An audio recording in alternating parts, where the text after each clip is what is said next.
Hi everyone, I am Hasina, lecturer, Department of Civil Engineering, Majlis Polytechnic College, Valancheri. Kerala polytechnic admission 2021-22 ഓൺലൈനായുള്ള അപേക്ഷാ സമർപ്പണം July 28 മുതൽ ആരംഭിച്ചതായി നിങ്ങളുടെ ശ്രദ്ധയിൽപ്പെട്ട് കാണുമല്ലോ. ഓൺലൈനായുള്ള അപേക്ഷാ സമർപ്പണത്തിന്റെ അവസാന തീയതി ഓഗസ്റ്റ് 10 ആണ്.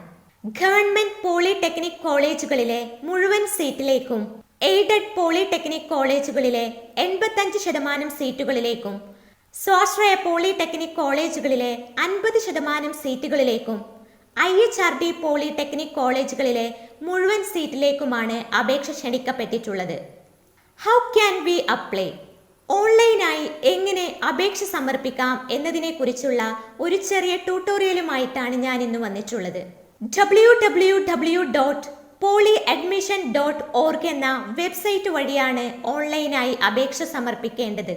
അപേക്ഷ ഓൺലൈനായി സമർപ്പിക്കുന്നതിന് മുമ്പായി സെപ്പറേറ്റ് അപേക്ഷകൾ ലഭ്യമാണെന്നുള്ളത് അറിഞ്ഞിരിക്കുക.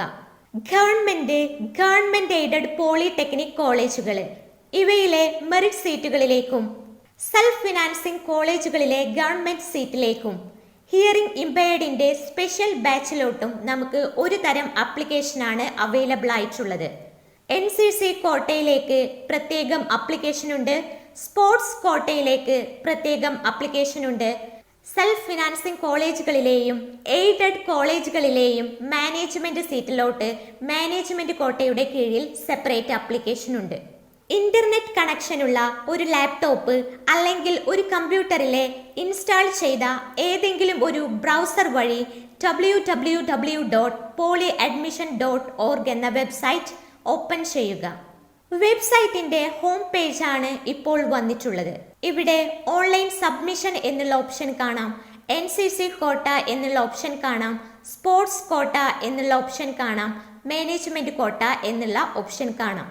ഒരു അപേക്ഷകൻ സർക്കാർ കോട്ടയിലെ പ്രവേശനത്തിനായി സംസ്ഥാന തലത്തിൽ ഒരു അപേക്ഷ മാത്രം സമർപ്പിച്ചാൽ മതിയാകും.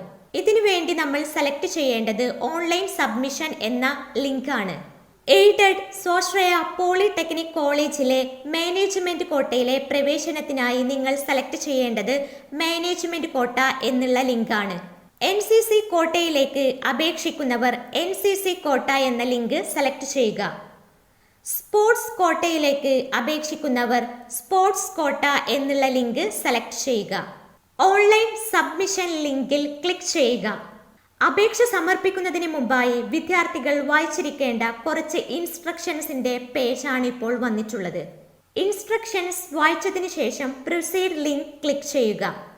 ഈ ഇൻസ്ട്രക്ഷൻസിൽ നിങ്ങൾ ശ്രദ്ധിക്കേണ്ട പ്രധാന കാര്യങ്ങൾ ഞാനൊന്ന് പറയാം. അപേക്ഷയിൽ രജിസ്റ്റർ ചെയ്യുന്ന മൊബൈൽ നമ്പർ അപേക്ഷകന്റേതായിരിക്കണം. അപേക്ഷകന് എന്തെങ്കിലും കാരണത്താൽ മൊബൈൽ ഫോൺ ഇല്ലെങ്കിൽ കൊടുക്കുന്ന അല്ലെങ്കിൽ രജിസ്റ്റർ ചെയ്യുന്ന മൊബൈൽ നമ്പർ രക്ഷിതാക്കളുടേതായിരിക്കണം. ഒരു കാരണവശാലും അക്ഷയ സെന്ററിന്റെയോ കമ്പ്യൂട്ടർ സെന്ററിന്റെയോ മൊബൈൽ നമ്പറുകൾ കൊടുക്കാതിരിക്കുക. ആപ്ലിക്കേഷനുമായിട്ടുള്ള പിന്നീടുള്ള കാര്യങ്ങൾ ഈ ഒരു നമ്പറിലോട്ടായിരിക്കും വരിക. ആപ്ലിക്കേഷനിലെ വിവരങ്ങളെ സംബന്ധിക്കുന്ന രേഖകളൊന്നും അപ്ലോഡ് ചെയ്യേണ്ടതിന്റെ ആവശ്യമില്ല. അതുകൊണ്ട് തന്നെ നിങ്ങൾ രേഖപ്പെടുത്തുന്ന വിവരങ്ങൾ വളരെ കൃത്യതയോടെയാണ് ചെയ്യേണ്ടത്. അഡ്മിഷൻ സമയത്ത് ഈ രേഖകളെല്ലാം സമർപ്പിക്കേണ്ടതാണ്. പ്രൊസീഡ് ലിങ്കിൽ ക്ലിക്ക് ചെയ്യുക. ക്വാളിഫയിങ് എക്സാമിനേഷന്റെ ഒരു പേജാണ് ഇപ്പോൾ തുറന്നു വന്നിട്ടുള്ളത്. ഇപ്പോൾ കിട്ടുന്ന പേജിൽ നെയിം ഓഫ് ക്വാളിഫയിങ് എക്സാമിനേഷൻ കൊടുക്കുക. SSLC ആണെങ്കിൽ അത് സെലക്ട് ചെയ്യുക. ഇയർ ഓഫ് പാസിംഗ് 2021 എന്ന് സെലക്ട് ചെയ്യുക. എക്സാമിനേഷൻ രജിസ്റ്റർ നമ്പറും ടൈപ്പ് ചെയ്യുക. അതിനുശേഷം നെക്സ്റ്റ് എന്നുള്ള ലിങ്കിൽ ക്ലിക്ക് ചെയ്യുക. ഈ ഒരു പേജിൽ ബേസിക് ഡീറ്റെയിൽസ് ആണ് ചോദിക്കുന്നത്. നിങ്ങളുടെ പേര്, രക്ഷകർത്താവിന്റെ പേര്, രക്ഷകർത്താവുമായുള്ള ബന്ധം, address, pincode, mobile number, email address, Aadhaar number, ലിംഗം, ജനന തീയതി, നാഷണാലിറ്റി, ജനിച്ച ജില്ല എന്നിവ നൽകുക. AICTയുടെ പുതിയ മാനദണ്ഡ പ്രകാരം ആസ്പിറേഷണൽ ഡിസ്ട്രിക്റ്റായി സെലക്ട് ചെയ്യപ്പെട്ടിട്ടുള്ളത് വയനാടാണ്. വയനാട് നേറ്റിവിറ്റി ഉള്ളവർക്ക് ഇൻഡെക്സ് മാർക്ക് കണക്കാക്കുമ്പോൾ 0.5 മാർക്ക് ബോണസായി ലഭിക്കുന്നതാണ്. വിവരങ്ങൾ നൽകിയതിനു ശേഷം നെക്സ്റ്റ് ലിങ്കിൽ ക്ലിക്ക് ചെയ്യുക. Community and other reservation details ആണ് ഈ ഒരു പേജിൽ ചോദിക്കുന്നത്. ഇപ്പോൾ കിട്ടുന്ന പേജിൽ ആനുവൽ ഫാമിലി ഇൻകം, വാർഷിക വരുമാനം, ഇൻകം സർട്ടിഫിക്കറ്റ് നോക്കി രേഖപ്പെടുത്തുക. നിങ്ങളുടെ മാതാപിതാക്കൾ മിശ്ര വിവാഹിതരാണെങ്കിൽ eligible for reservation under inter caste married column tick ചെയ്യുക. കമ്മ്യൂണിറ്റി സെലക്ട് ചെയ്യുക. റിസർവേഷൻ അർഹതയില്ലാത്തവർ അതർ എന്നാണ് സെലക്ട് ചെയ്യേണ്ടത്. OEC കാറ്റഗറിയിൽ ഉൾപ്പെടുന്നവരാണെങ്കിൽ വെദർ OEC എന്നുള്ളിടത്ത് ടിക്ക് ചെയ്യുക. മറ്റു സാമുദായിക സംവരണങ്ങൾക്ക് അർഹതയില്ലാത്ത സാമ്പത്തികമായി പിന്നോക്കം നിൽക്കുന്നവർക്കുള്ള സംവരണം ആവശ്യമുള്ളവർ എക്കണോമിക്കലി വീക്കർ സെക്ഷൻസ് EWSൽ ക്ലിക്ക് ചെയ്യുക. VHSC പാസ്സായവരാണെങ്കിൽ ആ കോളം ടിക്ക് ചെയ്യുക. ഭിന്നശേഷിയിൽ സംവരണമുള്ളവർ അത് ടിക്ക് ചെയ്യുക. ഭിന്നശേഷിയിൽ സംവരണം വേണ്ടവർ മെഡിക്കൽ ബോർഡിന്റെ മെഡിക്കൽ സർട്ടിഫിക്കറ്റും ശാരീരിക ക്ഷമത ഉണ്ടെന്ന് സാക്ഷ്യപ്പെടുത്തുന്ന ഫിറ്റ്നസ് സർട്ടിഫിക്കറ്റും അഡ്മിഷൻ സമയത്ത് ഹാജരാക്കേണ്ടതാണ്. മറ്റു സ്പെഷ്യൽ റിസർവേഷൻ ഉള്ളവർ അതിനു നേരെയുള്ള കോളവും ടിക്ക് ചെയ്യുക. അതിനുശേഷം നെക്സ്റ്റ് ലിങ്കിൽ ക്ലിക്ക് ചെയ്യുക. ഇപ്പോൾ കിട്ടുന്ന പേജിൽ നിങ്ങളുടെ അടിസ്ഥാന യോഗ്യതയുമായി ബന്ധപ്പെട്ട വിവരങ്ങളും നിങ്ങൾക്ക് ലഭിച്ച മാർക്ക് അല്ലെങ്കിൽ ഗ്രേഡ് നിങ്ങളുടെ മാർക്ക് ലിസ്റ്റിന്റെ അതേ ഫോർമാറ്റിൽ തന്നെ ലഭ്യമാണെങ്കിൽ രേഖപ്പെടുത്തുക. നിങ്ങൾ നൽകുന്ന മാർക്ക് അല്ലെങ്കിൽ ഗ്രേഡിന്റെ അടിസ്ഥാനത്തിലാണ് റാങ്ക് ലിസ്റ്റ് തയ്യാറാക്കുന്നത്. എല്ലാ വിവരങ്ങളും നൽകിയതിനു ശേഷം നെക്സ്റ്റ് ബട്ടൺ ക്ലിക്ക് ചെയ്യുക.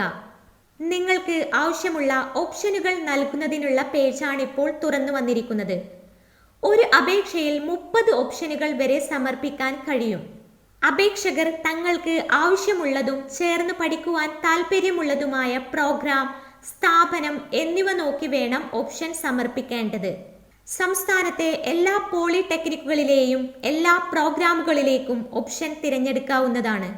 ഓപ്ഷനുകൾ ക്രമീകരിക്കുന്നതിൽ വലിയ പ്രാധാന്യമുള്ളതിനാൽ നല്ലവണ്ണം ആലോചിച്ച് മാത്രമേ ഓപ്ഷനുകൾ നൽകാൻ പാടുള്ളൂ. നിങ്ങൾക്ക് ഏറ്റവും താല്പര്യമുള്ള പ്രോഗ്രാമും കോളേജുമാണ് ഉയർന്ന ഓപ്ഷനായി തിരഞ്ഞെടുക്കേണ്ടത്. നിങ്ങൾക്ക് ആവശ്യമുള്ളതും എന്നാൽ ഏറ്റവും താല്പര്യം കുറഞ്ഞതുമായ ഓപ്ഷനുകൾ ഏറ്റവും അവസാനം ക്രമീകരിക്കുക. നിങ്ങൾക്ക് ദയവായി താല്പര്യമില്ലാത്ത ഓപ്ഷനുകൾ ചേർക്കാതിരിക്കുക. ഓപ്ഷനുകൾ നൽകിയതിനു ശേഷം നെക്സ്റ്റ് ബട്ടൺ ക്ലിക്ക് ചെയ്യുക. നിങ്ങൾ നൽകിയ ഓപ്ഷനുകൾ എല്ലാം നൽകിയ ക്രമത്തിൽ ഈ പേജിൽ കാണിക്കുന്നതാണ്. നൽകിയ ഓപ്ഷനുകളുടെ ക്രമത്തിൽ മാറ്റം വരുത്താൻ ഈ പേജിൽ നിങ്ങൾക്ക് കഴിയും. ക്രമത്തിൽ മാറ്റം വരുത്താൻ ഉദ്ദേശിക്കുന്നു എങ്കിൽ നിങ്ങൾക്ക് ആവശ്യമായ പുനഃക്രമീകരണം നടത്താവുന്നതാണ്. അതിനുശേഷം നെക്സ്റ്റ് ബട്ടൺ ക്ലിക്ക് ചെയ്യുക. ഡിക്ലറേഷൻ പേജാണ് ഇപ്പോൾ തുറന്നു വന്നിട്ടുള്ളത്. ഡിക്ലറേഷൻ വായിച്ചു നോക്കിയതിനു ശേഷം ഐ എഗ്രി എന്ന കോളത്തിൽ ടിക്ക് ചെയ്യുക. അതിനുശേഷം save and preview button click ചെയ്യുക. ഇപ്പോൾ കിട്ടുന്ന പേജിൽ നിങ്ങൾ നൽകിയ മുഴുവൻ വിവരങ്ങളും കാണിക്കുന്നതാണ്. അത് വായിച്ചു നോക്കിയതിനു ശേഷം എന്തെങ്കിലും മാറ്റം വരുത്താനുണ്ടെങ്കിൽ പേജിന്റെ ഏറ്റവും അവസാനം കാണിച്ചിരിക്കുന്ന മോഡിഫൈ എന്ന ബട്ടണിൽ ക്ലിക്ക് ചെയ്യുക. നൽകിയ വിവരങ്ങൾ എല്ലാം ശരിയാണെന്ന് ഉറപ്പുണ്ടെങ്കിൽ സേവ് എന്ന ബട്ടൺ ക്ലിക്ക് ചെയ്യുക. നിങ്ങൾക്ക് ലഭിച്ച ആപ്ലിക്കേഷൻ നമ്പർ മറക്കാതെ കുറിച്ചെടുക്കുക. അഡ്മിഷനുമായി ബന്ധപ്പെട്ട എല്ലാ കാര്യങ്ങൾക്കും ഈ ആപ്ലിക്കേഷൻ നമ്പർ ആവശ്യമാണ്. തുറന്നു വരുന്ന പേജിൽ നിങ്ങളുടെ മൊബൈൽ നമ്പർ വെരിഫിക്കേഷൻ നടത്തേണ്ടതാണ്. ആയതിലേക്കായി നിങ്ങൾ നൽകിയ 10 അക്ക മൊബൈൽ നമ്പറിൽ ഒരു വെരിഫിക്കേഷൻ കോഡ് ലഭിക്കുന്നതായിരിക്കും. സ്ക്രീനിൽ വെരിഫിക്കേഷൻ കോഡ് നൽകിയതിനു ശേഷം നെക്സ്റ്റ് ബട്ടൺ ക്ലിക്ക് ചെയ്യുക.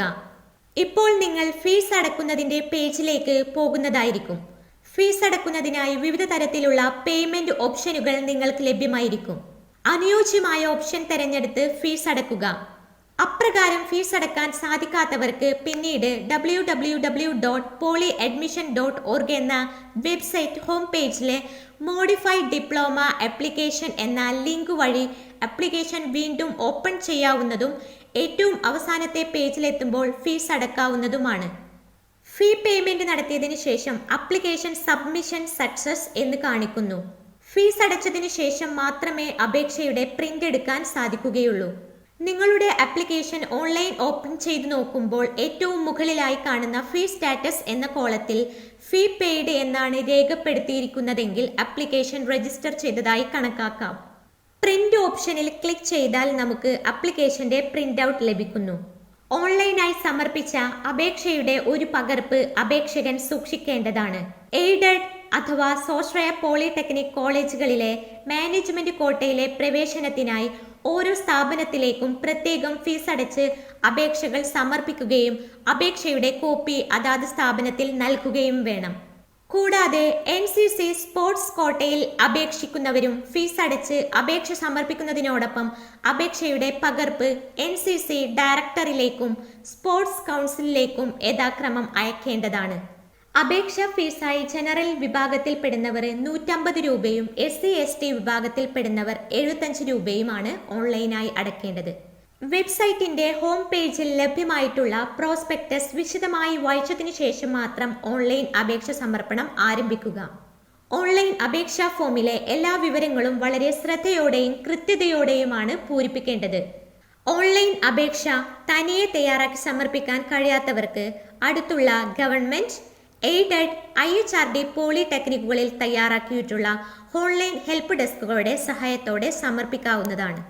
അപേക്ഷ സമർപ്പിക്കുമ്പോൾ പലതരം സർട്ടിഫിക്കറ്റിൽ നിന്നുള്ള ഇൻഫർമേഷൻസ് നമുക്ക് രേഖപ്പെടുത്തേണ്ടതായിട്ടുണ്ട്. Caste certificate, community certificate, income certificate, non creamy layer certificate, കൂടാതെ ഫിറ്റ്നസ് സർട്ടിഫിക്കറ്റ്. നിർബന്ധമായും ഓരോ സർട്ടിഫിക്കറ്റിൻ്റെയും വാലിഡിറ്റി, ഡേറ്റ് ഓഫ് ഇഷ്യൂവിൽ നിന്നുള്ള വാലിഡിറ്റി നമ്മൾ അറിഞ്ഞിരിക്കണം. കാസ്റ്റ് സർട്ടിഫിക്കറ്റ് അല്ലെങ്കിൽ കമ്മ്യൂണിറ്റി സർട്ടിഫിക്കറ്റിൻ്റെ വാലിഡിറ്റി പറയുന്നത് 3 years ആണ്. Income certificate, fitness certificate, non creamy layer certificate ഇവ മൂന്നിൻ്റെയും വാലിഡിറ്റി പറയുന്നത് 1 year ആണ്. പ്രോസസ്സുമായി ബന്ധപ്പെട്ട ഇമ്പോർട്ടൻറ്റ് ഡേറ്റ്സ് ആണ് ഇവിടെ തന്നിട്ടുള്ളത്. ഈ ഒരു വീഡിയോ നിങ്ങൾക്ക് ഇഷ്ടമായെങ്കിൽ ലൈക്ക് ചെയ്യുക, ഷെയർ ചെയ്യുക, എൻ്റെ ചാനൽ സബ്സ്ക്രൈബ് ചെയ്യുക.